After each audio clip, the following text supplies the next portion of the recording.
Hello everyone, how are you? Today I am here to complete my EVS part 2. EVS part 1 already has been uploaded in my playlist, so you can visit and see. तो आज हम लोग जो part second है आपका EVS का, जो हम लोग 16 क्वेश्चन से 30 क्वेश्चन तक करने वाले हैं। तो आइए इसको हम लोग देखते हैं। ये आपका 4 फरवरी 2023 का जो पेपर ऑलरेडी हो चुका है ऑनलाइन, तो उसका है और आपका जेन्युइन पेपर है।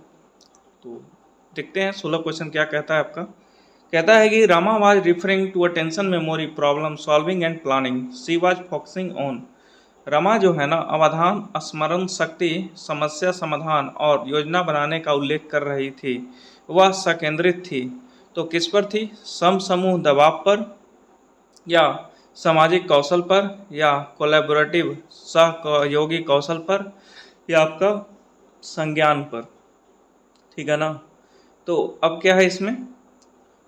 रमा अवधान, स्मरण शक्ति, समस्या समाधान और योजना बनाने का उल्लेख कर रही थी, तो वह सेकेंडरी थी। तो आपका ऑप्शन हो जाएगा कोग्निशन, संज्ञान पर। ठीक है, डी नंबर। तो क्या है इसका एक्सप्लेनेशन? रमा अवधान, स्मरण शक्ति, समस्या समाधान, ठीक है ना, समस्या समाधान और योजना बनाने का उल्लेख कर रही थी। वह संज्ञान पर संकेंद्रित थी। संज्ञान शब्द का अर्थ है जानना या समझना। यह एक ऐसी बौद्धिक प्रक्रिया है जिसमें विचारों के द्वारा ज्ञान प्राप्त किया जाता है। संज्ञानात्मक विकास शब्द का प्रयोग मानसिक विकास के व्यापक अर्थ में किया जाता है, जिसमें बुद्धि के अतिरिक्त सूचना का प्रत्यक्षीकरण, पहचान और व्याख्या आता है। संज्ञानात्मक मनोविज्ञान शब्द का प्रयोग गुस्ताव नाइसर ने अपनी पुस्तक संज्ञानात्मक मनोविज्ञान में सन 1967 ईस्वी में किया था। ठीक है, तो ये है आपका करेक्ट एक्सप्लेनेशन। ठीक है ना। तो हम लोग अब नेक्स्ट क्वेश्चन को देखते हैं। नेक्स्ट क्वेश्चन आपका क्या है कि ईवीएस के शिक्षक ने बच्चों को वृक्षों की गिरी हुई पत्तियों का आकार, आयाम, बनावट इत्यादि के आधार पर समूहों में व्यवस्थित करने के निर्देश दिए।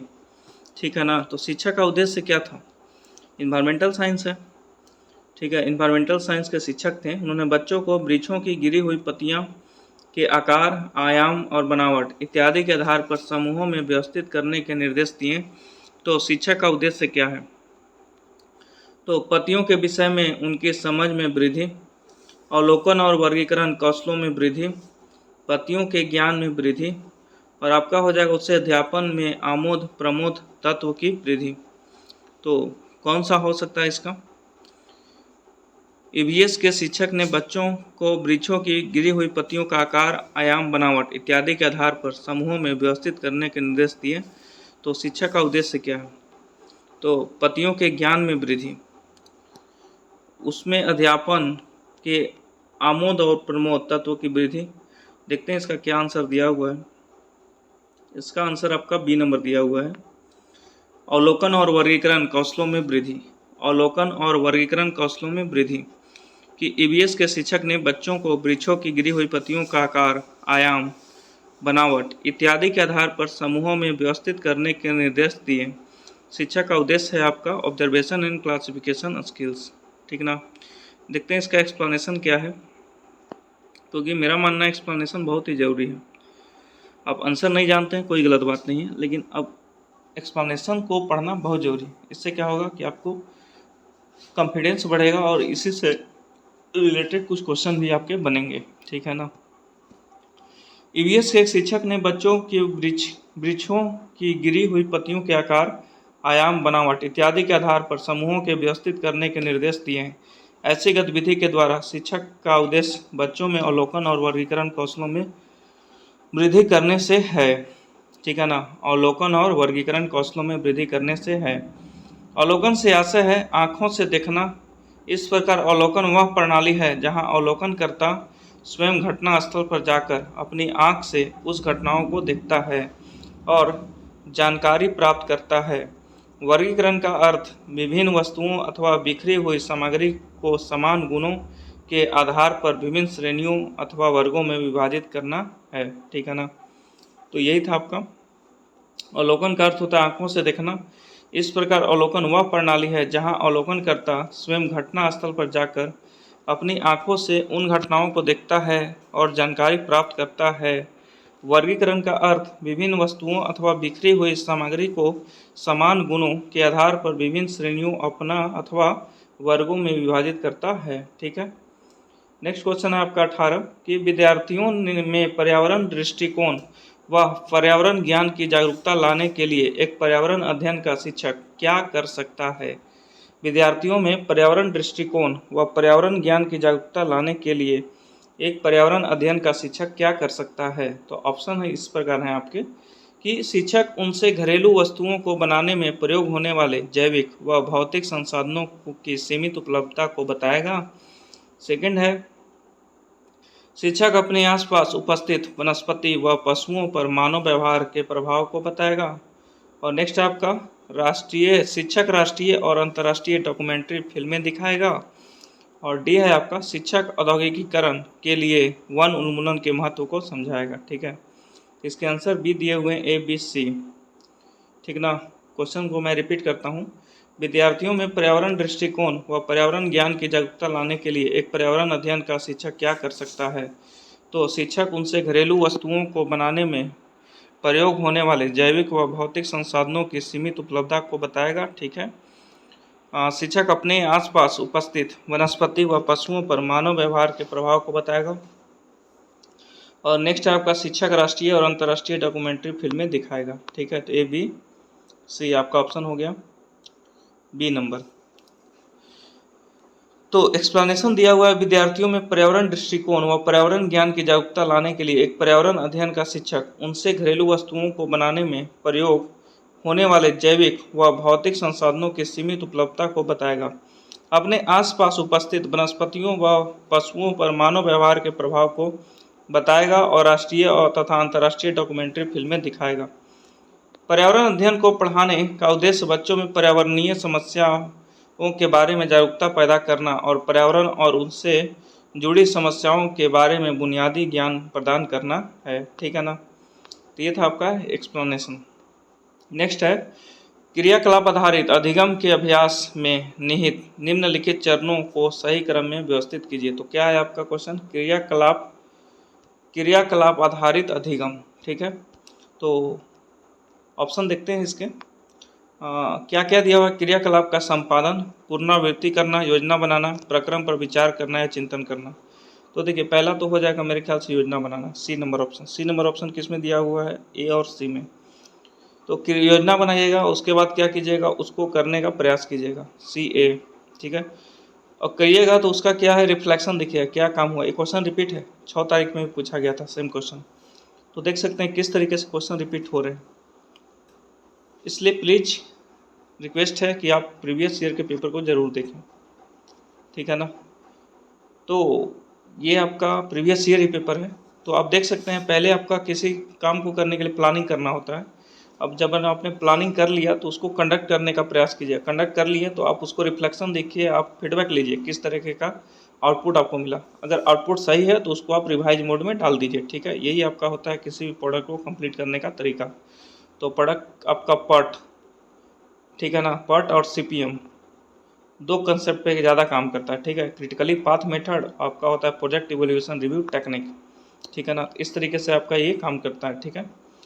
तो क्रियाकलाप आधारित अधिगम के अभ्यास में निहित चरणों को व्यवस्थित सही क्रम में इस प्रकार हैं। पहला योजना बनाना, क्रियाकलाप का संपादन डेट इज कंडक्शन, और उस पर फीडबैक लेना डेट इज चिंतन और प्रक्रम पर विचार। और नेक्स्ट है दोस्तों आपका पुनरावृत्ति करना। क्रियाकलाप आधारित अधिगम शिक्षण के कई तरीकों को एकीकृत करता है, जैसे प्रदर्शन, वार्तालाप गतिविधि, विचार मंथन, परियोजना पत्ति, वाद विवाद आदि। यह स्व अधिगम की क्षमता विकसित करता है। विद्यार्थियों में खोजी क्षमताओं, स्वयं के ज्ञान का मूल्यांकन तथा ज्ञान की संरचना जैसी क्षमताओं का विकास होता है। ठीक है ना।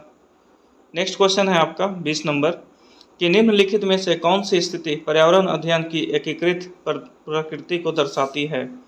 ठीक है ना। निम्नलिखित में से कौन सी स्थिति पर्यावरण अध्ययन की एकीकृत प्रकृति को दर्शाती है।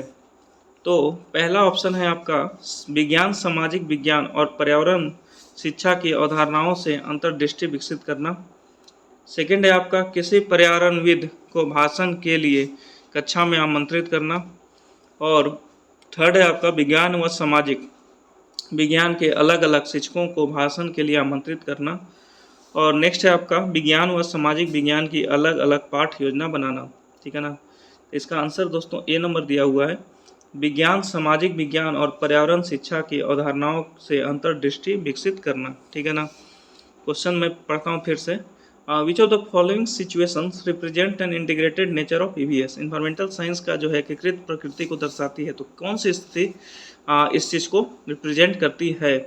तो विज्ञान, सामाजिक विज्ञान और पर्यावरण शिक्षा की अवधारणाओं से अंतर्दृष्टि विकसित करना। ठीक, तो इसके क्या है एक्सप्लेनेशन, थोड़ी लंबी है, देखते हैं। विज्ञान, सामाजिक विज्ञान और पर्यावरण शिक्षा की अवधारणाओं से अंतर्दृष्टि विकसित करना पर्यावरण अध्ययन की एकीकृत प्रकृति को दर्शाती है। ईवीएस की विषय वस्तु को व्यवस्थित रूप से संयोजित किया जाता है। सामाजिक अध्ययन और विज्ञान दोनों के विषय एकीकृत हैं, क्योंकि प्राथमिक स्तर पर छात्र विज्ञान और सामाजिक विज्ञान जैसे विषयों का अध्ययन करने के लिए पर्याप्त परिपक्व नहीं होते हैं। इसके अलावा कम पाठ्यक्रम प्राथमिक स्तर पर अधिगम के लिए सहजता प्रदान करता है।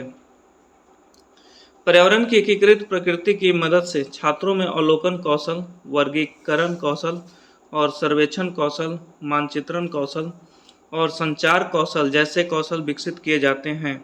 ठीक है ना। छात्रों में वैज्ञानिक दृष्टिकोण तथा नैतिक मूल्यों का विकास किया जाता है। अतः हम निष्कर्ष निकालते हैं कि ईवीएस की एकीकृत प्रकृति पाठ्यक्रम भार को कम करने और बच्चों के सार्थक अधिगम में मदद करती है। ठीक है ना। तो आप देख सकते हैं किस तरीके का एक्सप्लेनेशन है। आप वीडियो को 2-3 बार देखें, आपको चीज़ें समझ में आएंगी। ठीक है।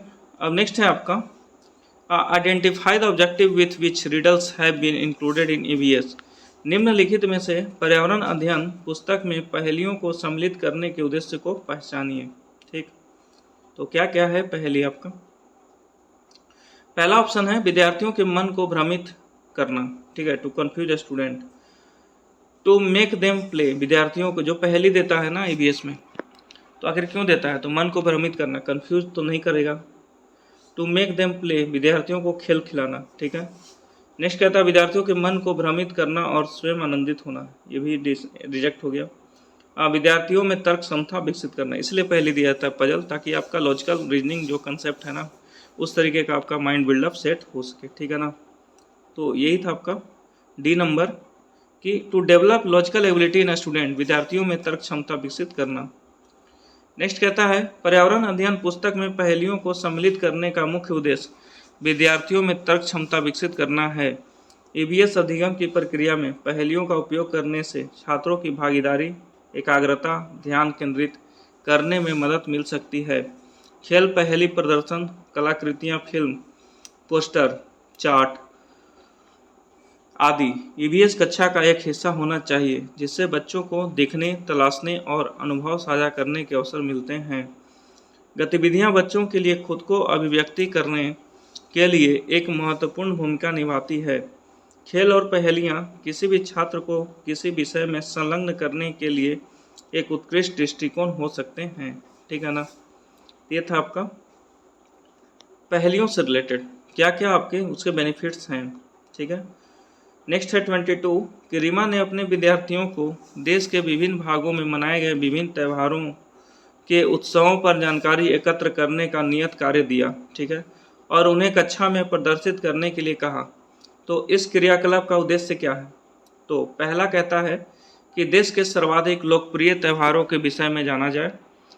हमारे देश में संस्कृति की विविधता के विषय में विद्यार्थियों को संवेदनशील बनाया जाए।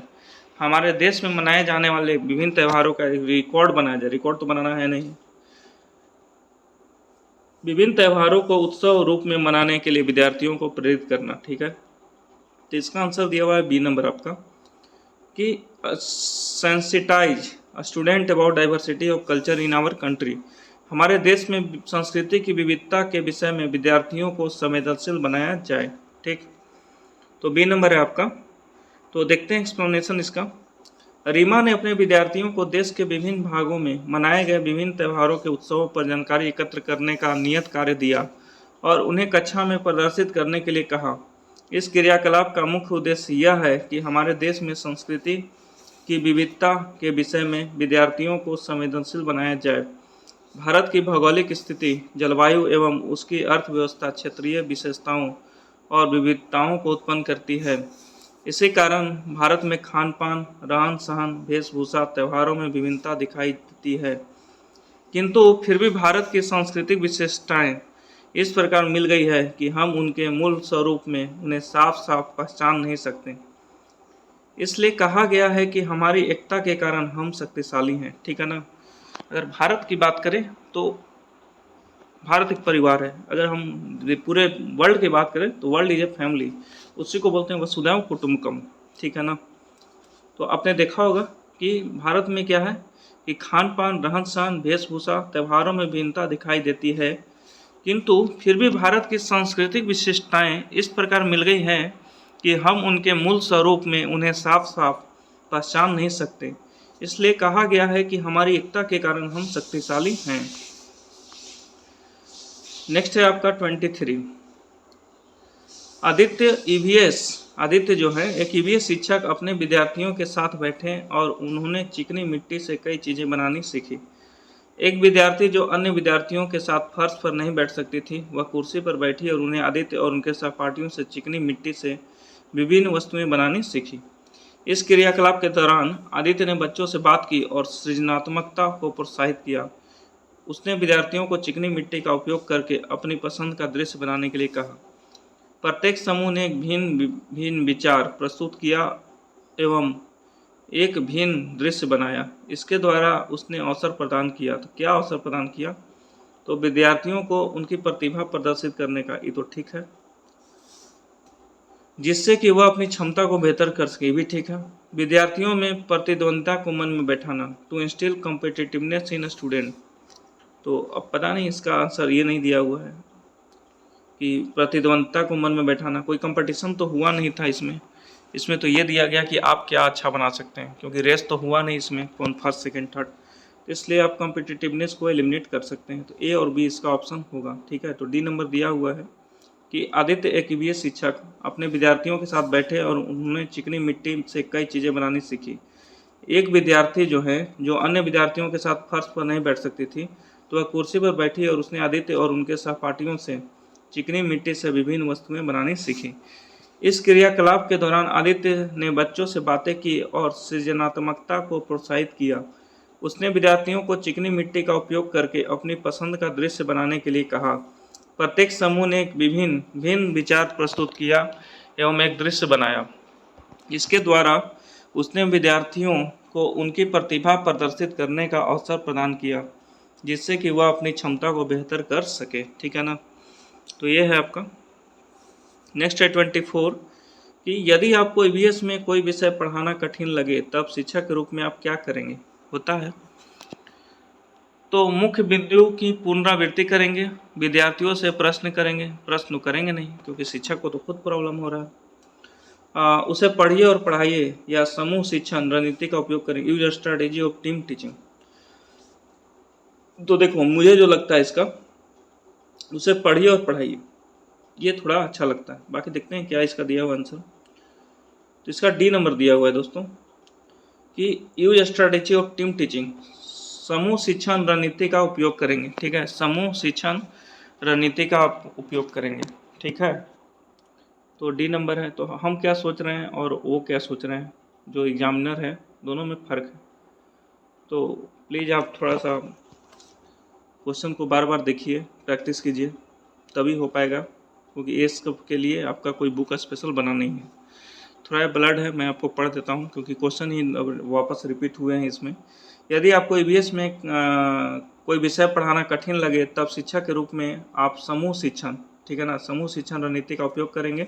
समूह शिक्षण या आपका क्या बोल रहा है कि एक सुव्यवस्थित प्रणाली है, ठीक है, जिसमें कई शिक्षक मिलकर विद्यार्थियों को एक समूह को अन्वेषण करते हैं और एक साथ मिलकर किसी विषय प्रकरण के लिए शिक्षण का उत्तरदायित्व लेते हैं, ताकि शिक्षण के उद्देश्य के अनुसार समूह शिक्षण के कार्यक्रम में आवश्यक शिक्षण प्रदर्शन परिवर्तन लाया जा सके।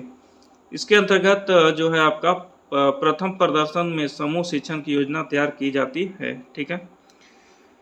नेक्स्ट है आपका 25 नंबर की आरती के विद्यालय में ईवीएस की एक प्रदर्शनी का आयोजन किया गया है। इसके अनुसार निम्नलिखित में से कौन सा सर्वाधिक उपयुक्त उद्देश्य है? तो पहला है विद्यार्थियों और माता पिता को संतुष्ट करना, विद्यार्थियों में रचनात्मकता प्रवृत्ति को निर्दिष्ट करना, और प्रधानाध्यापक और सहकर्मियों को ऐसा नहीं है कि प्रधानाध्यापक के लिए वो तो रोज प्रधानाध्यापक और सहकर्मी रोज रहते हैं, कितना खुश करोगे। विद्यार्थियों को भावी पेशी के विकल्पों के लिए प्रशिक्षण देना, ऐसा नहीं प्रशिक्षण क्यों देना, प्रशिक्षण दिए हैं तभी तो ये हुआ है। इसका होगा channelise creative intensity in learners, विद्यार्थियों में रचनात्मक प्रवृत्ति को निर्दिष्ट करना। ठीक है, तो देखते हैं एक्सप्लेनेशन। आरती के विद्यालय में ईवीएस की एक प्रदर्शनी का आयोजन किया गया। आपके अनुसार सर्वाधिक उपयुक्त उद्देश्य विद्यार्थियों में रचनात्मक प्रवृत्ति को निर्दिष्ट करना है। विद्यालयों में प्रदर्शनी आयोजित कर निम्नलिखित उद्देश्य पूर्ण किए जा सकते हैं। पहला क्या है? पर्यावरण सुरक्षा तथा संक्रमण संरक्षण के उपायों को अपनाने के लिए प्रेरित करना।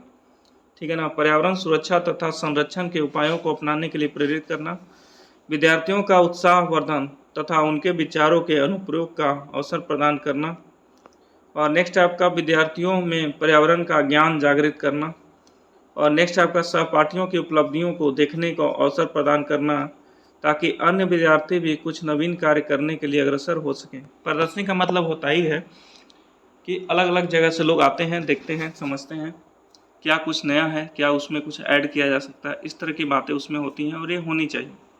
ठीक है ना, तो मैं इस चीज़ को रिपीट करता हूँ क्योंकि ये यूजफुल है। आरती के विद्यालय में ईवीएस की एक प्रदर्शनी का आयोजन किया गया है। आपके अनुसार सर्वाधिक उपयुक्त उद्देश्य विद्यार्थियों में रचनात्मक प्रवृत्ति को निर्दिष्ट करना है। विद्यालयों में प्रदर्शनी आयोजित कर निम्नलिखित उद्देश्य, ठीक है, पूर्ण किए जा सकते हैं। पहला उद्देश्य क्या है? पर्यावरण सुरक्षा तथा संरक्षण के उपायों को अपनाने के लिए प्रेरित करना। सेकंड है आपका विद्यार्थियों का उत्साहवर्धन तथा उनके विचारों के अनुप्रयोग का अवसर प्रदान करना। नेक्स्ट आपका विद्यार्थियों में पर्यावरण का ज्ञान जागृत करना, और नेक्स्ट आपका सहपाठियों की उपलब्धियों को देखने का अवसर प्रदान करना ताकि अन्य विद्यार्थी भी कुछ नवीन कार्य करने के लिए अग्रसर हो सकें। ठीक है, नेक्स्ट कहता है ईवीएस में शिक्षण अधिगम प्रक्रम की विधि निर्भर नहीं करती। जो ईवीएस में है ना, शिक्षण अधिगम प्रक्रम की विधि निर्भर नहीं करती। तो क्या है जो निर्भर नहीं करती? तो विद्यालय के दर्शन शास्त्र पर, संसाधनों की उपलब्धता पर, और बच्चों की आवश्यकताओं पर, और बच्चों का पूर्व अधिगम अनुभवों पर।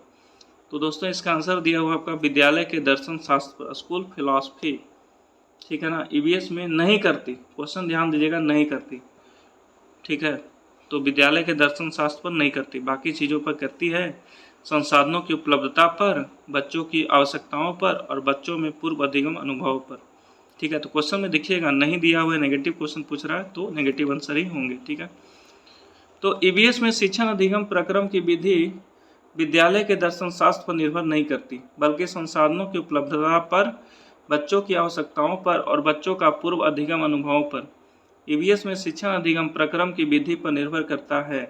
बच्चे स्वभाव से जिज्ञासु होते हैं और यह उनके सवालों, अन्वेषण वृत्ति और चीज़ों के होने के पीछे के कारणों को लेकर आग्रहों में व्यक्त होता है।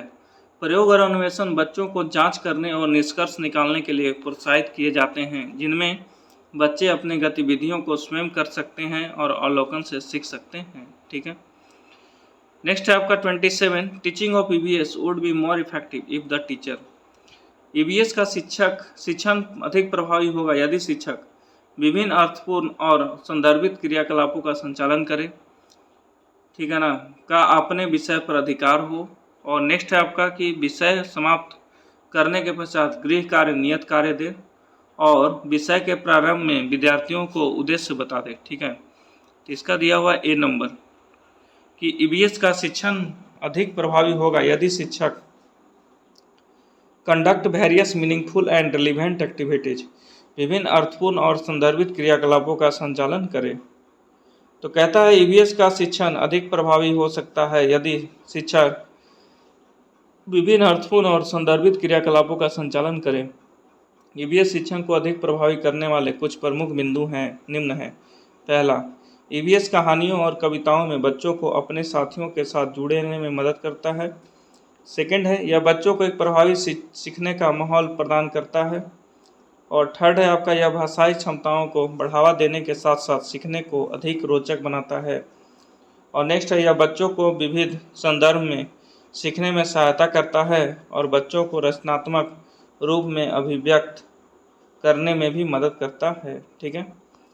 नेक्स्ट है 28 नंबर कि ईवीएस के शिक्षण को प्रक्रिया कौशलों को प्रोत्साहित करना चाहिए जो जांच आधारित हाथ से करने वाले अधिगम की घटनाएं हैं। तो निम्नलिखित में से कौन सा एक कौशल नहीं है? पहला है आपका नियत करना, सेकंड है प्रेक्षण करना, थर्ड है पूर्वानुमान लगाना और फोर है आपका दोस्तों निष्कर्ष निकालना। तो इसके क्या आंसर है? ए नंबर है आपका नियत करना। कि ईवीएस के शिक्षण को प्रक्रिया कौशलों को प्रोत्साहित करना चाहिए जो जांच आधारित हाथ से करने वाले अधिगम की घटनाएं हैं। निम्नलिखित में से कौन सा एक कौशल नहीं है? तो पहला हो जाएगा आपका डिटरमाइनिंग, नियत करना। ठीक है। ईवीएस के शिक्षण को प्रक्रिया कौशलों को प्रोत्साहित करना चाहिए जो जांच आधारित हाथ से करने वाले अधिगम की घटनाएं हैं, जिनमें से नियत करना एक कौशल नहीं है, जबकि प्रेक्षण करना, पूर्वानुमान लगाना, निष्कर्ष निकालना ईवीएस शिक्षण कौशल को प्रोत्साहित करने में मदद करते हैं। ईवीएस सिखाने के लिए बच्चों के संदर्भ में सीखने की स्थिति बनाना बहुत महत्वपूर्ण है। प्रत्यक्ष जानकारी, परिभाषाएं और विवरण देने से बचने के लिए प्रयास किए जाने की जरूरत है और इसके बजाय बच्चों को अपने आसपास और अन्य बच्चों, बड़ों और अन्य महत्वपूर्ण माध्यम से ज्ञान निर्माण करने के लिए परिस्थितियों का निर्माण करना चाहिए। ठीक है। नेक्स्ट क्वेश्चन है आपका कि राष्ट्रीय शिक्षा नीति, इससे क्वेश्चन आपके पूछे गए हैं और मुझे लगता है पूछे ही जाएंगे। नेशनल एजुकेशन पॉलिसी 2020 के अनुसार पर्यावरण अध्ययन को एक विषय के तौर पर किस कक्षा समूह में स्थान दिया गया है? तो ये तो आपको पता होना चाहिए, इसमें कुछ याद होना चाहिए। तो इसका बी नंबर दिया हुआ आपका क्लास 3, 4 एंड 5, तीसरा, चौथा एंड पाँचवा क्लास में जो है आपका ईवीएस एजुकेशन, ईवीएस एक सब्जेक्ट को लगाया गया। ठीक है। कौन सा क्लास है? तीसरा, चौथा, पाँचवा। ओके, याद रखिएगा, तीसरा, चौथा, पाँचवा। राष्ट्रीय शिक्षा नीति 2020 के अनुसार अब देखा जाए तो 5, 3, 3, 4 यही आपका न्यू एजुकेशन पॉलिसी है। 1 से 5 क्लास, फिर 6 से 9 क्लास, फिर आपका 9 से 12, 12 से 16, यही आपका 5, 3, 8, 3, 12, 4, 16 साल का स्टडी है। तो ये तो फर्स्ट 5 ईयर में आपका जो इन्वायरमेंटल साइंस की स्टडी कराई जाएगी। ठीक है। देखते हैं इसका एक्सप्लेनेशन क्या है कि राष्ट्रीय शिक्षा नीति 2020 के अनुसार पर्यावरण अध्ययन के एक विषय के तौर पर कक्षा 3, 4 एंड 5 की कक्षा समूह में स्थान दिया गया है। नई राष्ट्रीय शिक्षा नीति के कुछ महत्वपूर्ण बिंदु। पहला है कि वर्तमान शिक्षा नीति अंतरिक्ष वैज्ञानिक कस्तूरी रंजन की अध्यक्षता वाली समिति की रिपोर्ट पर आधारित है। ठीक। सेकंड कहता है इसके अंतर्गत केंद्र व राज्य सरकार के सहयोग से शिक्षा क्षेत्र पर जीडीपी के 6% हिस्से के सार्वजनिक व्यय का लक्ष्य रखा गया है। थर्ड है 2030 तक सकल नामांकन अनुपात, ग्रॉस एनरोलमेंट रेशियो को 100% लाने का लक्ष्य रखा गया है। फोर कहता है नई शिक्षा नीति की घोषणा के साथ ही मानव संसाधन विकास मंत्रालय का नाम बदलकर शिक्षा मंत्रालय कर दिया गया। ठीक। तो चारों पॉइंट इंपॉर्टेंट है। पहला आपका कस्तूरी रंजन इसके अध्यक्ष थे और आपका इसमें जो है आपका शिक्षा पे खर्च थोड़ा बढ़ाया गया। ठीक है। राज्य सरकार के द्वारा और केंद्र सरकार के द्वारा, जो कि total GDP gross development product का जो है आपका 6% है। पहले आई थिंक 4% था, अब 6% हो गया। ठीक। 2030 तक आपका टारगेट रखा गया है जीआर, ग्रॉस एनरोलमेंट रेशियो को 100% लाने का लक्ष्य रखा गया है। ऐसा नहीं कि ला ही देना है, मतलब ऐसा टारगेट है। तो ये आगे बढ़ भी सकता है या हो भी सकता है। और 4 पॉइंट है कि नई शिक्षा नीति की घोषणा के साथ ही मानव संसाधन विकास मंत्रालय का नाम परिवर्तित कर शिक्षा मंत्रालय कर दिया गया है। ठीक। अब 30 क्वेश्चन है दोस्तों, लास्ट है हमारा कि प्राकृतिक संसाधनों की सीमित उपलब्धि को आप एक पर्यावरण अध्ययन शिक्षक होने के नाते अपने विद्यार्थियों को कैसे समझाएंगे?